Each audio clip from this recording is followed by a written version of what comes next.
Trapped between climate change and COVID-19, human immobility in the Eastern Caribbean. This video was produced during the COVID-19 pandemic. Some of the interviews were recorded with the use of video conferencing software. The Caribbean archipelago has been connected over the centuries by shared history of movement. From animals and fish that follow ancient migratory patterns on land, sea, and sky, to humans who, as part of the natural world, have always been moving throughout the islands. However, there are new challenges in the ability to move. Hurricanes and other natural disasters and events such as contagious disease and pandemics.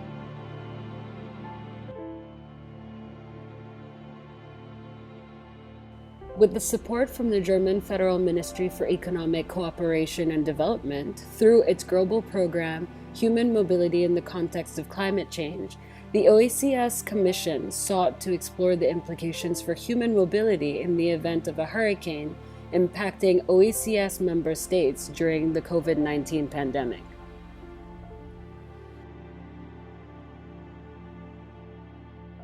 The Caribbean region is defined in some ways by mobility of peoples, and it always has been since there have been people living in the islands of the region. People don't confine themselves to any one space or place or island. In order to survive, they've had to move around.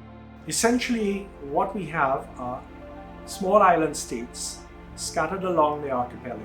So when a disaster strikes, essentially what happens is that one territory may be completely obliterated, and the people decide that they're going to move, even if for short periods. When we had the previous hurricanes, we did not have on top of this the restrictions which are imposed by a pandemic, as in the case of COVID. The Eastern Caribbean region is currently faced with a dilemma. On the one hand, the region is struggling with the management of the COVID-19 pandemic, which has necessitated measures leading to limited human mobility. On the other hand, hurricanes might require people to move within their countries or across borders to cope with disasters. When we think about the projections into the future, and as we see things at the moment, we're seeing a change in the strength of hurricanes that are occurring in the region. Things that were Category 2 and Category 3 are now strengthening more rapidly to become 4s and 5s, and we've seen that over the last few years. Another way in which climate affects us in the region is, of course, sea level rise. And by sea level rise, it's not simply just the 1 or 2 millimeters that we see, but in fact, what that adds to wave strengths that hit our coasts, that damage our natural buffers and our resources, such as mangroves.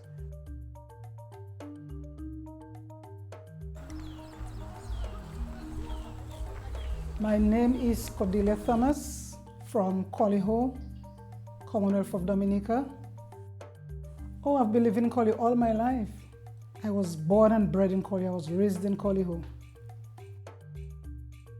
During Hurricane Maria, the river overflowed banks and branched out into various areas on the left side of the village and the right side of the village. So that's a great concern.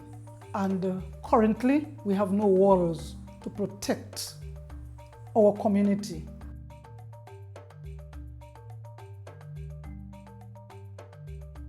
If we would have another hurricane, the river would just overflow banks again and do the same thing like it did for Maria and enter into the homes of people and cause destruction.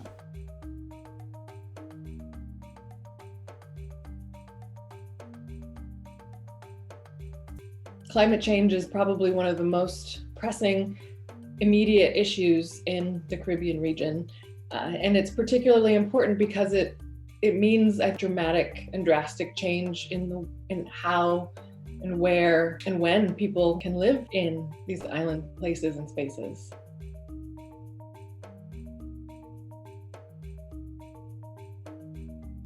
In the example of Dominica, where Hurricane Maria devastated that small island state, there in the aftermath, we saw thousands or even tens of thousands of Dominicans having to flee the comfort and security of their homes to migrate to other neighboring islands because of the devastation of the hurricane. It really demonstrated how one single event, which is triggered by climate change, can lead to significant disruption in the lives of the people of the OECS.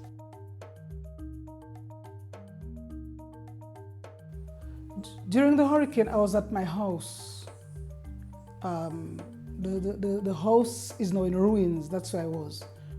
So the only place we could stay at that point was at our uncle's. So that's where we slept, and that's where we stayed temporarily. Until after that, not a few weeks after, we cleared up my sister's house, and then that is where we had been living, and that's where I am up till today. I think the fact that they've made travel and trade easier within the OECS was definitely a great move. One of the amazing things, obviously, when Dominica was hit by Hurricane Maria, is that people were able to get out. There were other countries in the Caribbean that they were able to get out to without it being difficult or problematic. And at the same time, it also allowed skilled labor to come into Dominica to help rebuild.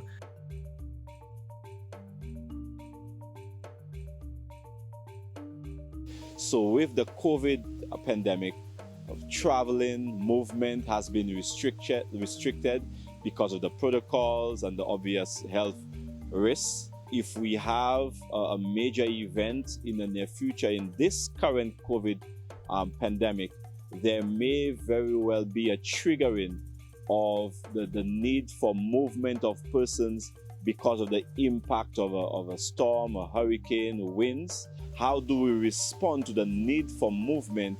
We need to ensure we have the right mechanisms and operating protocols to facilitate the need to safeguard against the threat of climate change. However, at the same time, safeguarding against the threat of the health risk. When there's a hurricane alert, persons have to go in a hurricane shelter. You don't know who is infected with COVID. Bear in mind that it is highly contagious, as we all know. It's risky. It would just be really troublesome. And I pray that never happens. We would have issues of additional pressure on health facilities and other quarantine and isolation facilities in the various islands. And these are all foreseeable challenges for the region as we look at both the pandemic and climate change.